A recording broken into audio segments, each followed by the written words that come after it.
Hello, my name is Trenton Papka, and today we're going to be talking about Chapter 12.5 in Larson and Edwards Multivariable Calculus, 10th edition. The name of this chapter is Arc Length and Curvature, but today I'm going to be focusing on arc length only.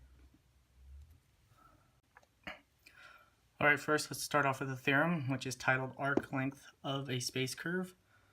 The theorem states that if C is a smooth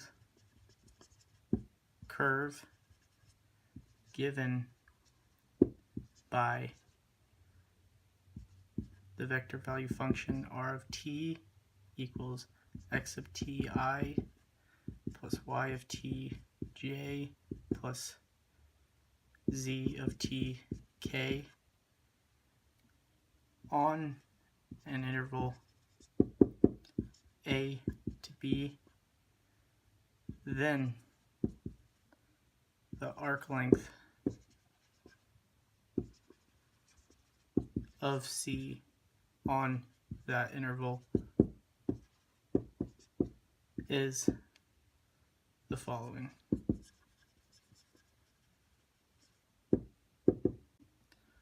But first, let us remind ourselves of what a smooth curve actually is. So when given a vector value function r of t equal to f of t I plus g of t j plus h of t k, this function is smooth when f prime, g prime, and h prime are continuous on an interval, and when r prime of t does not equal the zero vector for any t value on that interval. Alright, so back to the theorem. If your vector value function is a smooth curve on a given interval a to b, then the arc length is going to be little s is equal to the integral from a to b of the square root of x prime of t squared plus y prime of t squared plus z prime of t squared dt.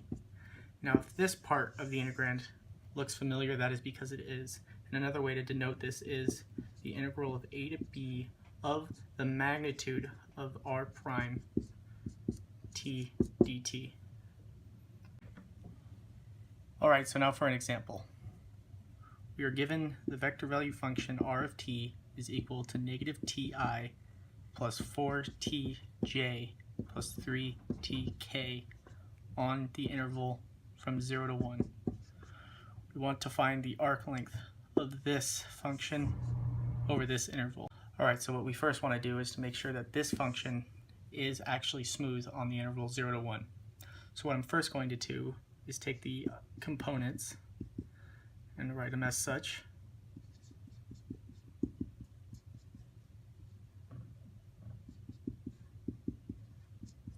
And then I'm going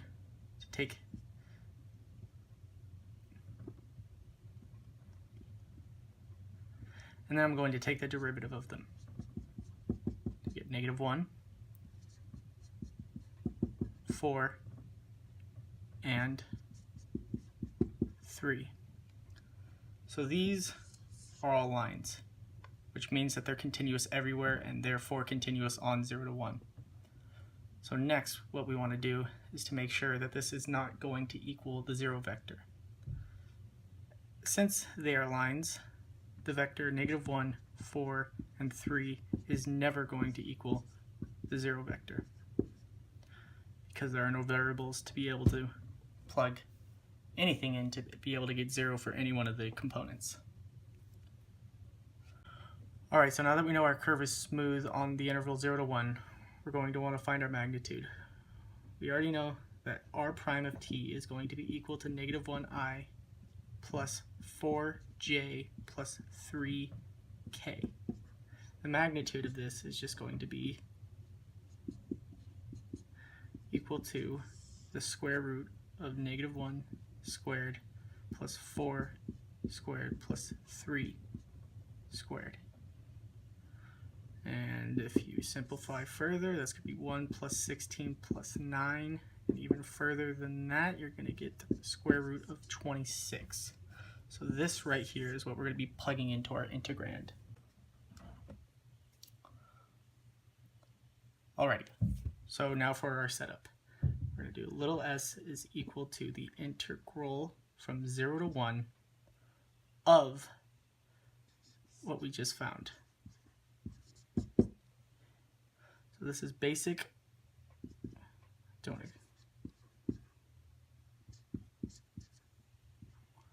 And it's just going to be root 26. So now that we have an easy example out of the way, let's try something a little bit harder.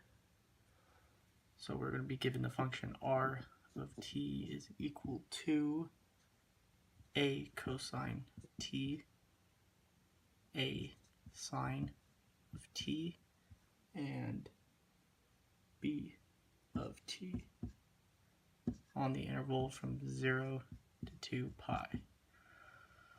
So just like we did last time, let's find r prime of t, which is going to be negative a sine of t, a cosine of t, and b. So alright, so first let's check for smoothness. This is going to be 0 on 0, pi, and 2 pi. This will be 0 on pi over 2 and 3 pi over 2. And this is just, could be anything, so we're just not going to assume it's 0. As you can see, none of these values are going to be equal, so it'll never equal the 0 vector. And because sine and cosine are always continuous, and so is the line b, we can also assume that this whole function is continuous. So for our interval, this curve is smooth. Alright, so now for the magnitude of r. It's going to be a squared sine squared plus a squared cosine squared, don't forget your t's, plus b squared. And this is just going to turn into a squared plus b squared. And from there, we're going to set up our integral as s equals the integral from 0 to 2 pi of root a squared plus b squared dt. Since we could treat this as a constant, it is only going to be a squared plus b squared t from 0 to 2 pi, which is ultimately going to just be a squared plus b squared 2 pi. Also to be noted, I know I have been doing this in space, but if you look at the earlier chapter 10.3, you'll find that it's almost exactly similar for a curve in the plane. It's only just going to look like this.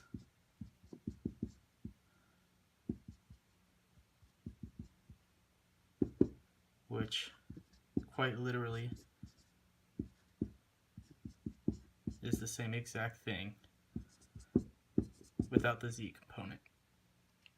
Alright, so I know I only said I was going to be talking about arc length, but since I'm short of my time quota, you guys get a bonus of curvature.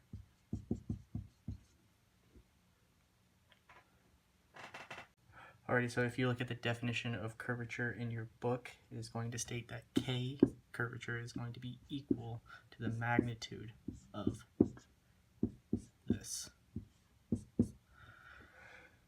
Now, if you notice, we don't know what this is, and that's because it is called the arc length parameter.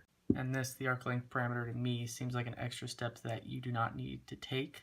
So instead, I'm going to be giving you everyone's favorite way, aka the easy way to find curvature.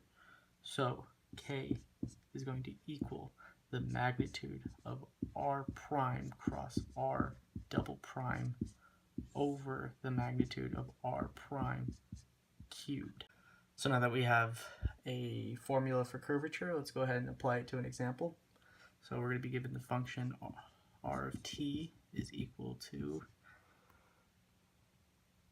2 cosine t, 2 sine t, and t. Alright, so what we first want to do is find the first and second derivatives of this function. So r prime of t is going to be negative 2 sine t, 2 cosine t, and 1. And r double prime is going to be equal to negative 2 cosine t, negative 2 sine t, and 0. So as you can see, I have worked everything that you're going to need out right here. Alright, so I noticed I accidentally cut out the audio on the last clip. What I meant to say is that now we're going to plug what we found previously into our curvature formula to find the curvature of the helix. So k is going to equal 2 root 5 over root 5 cubed. Simplify to 2 over root 5 squared, and simplify even further to 2 over 5.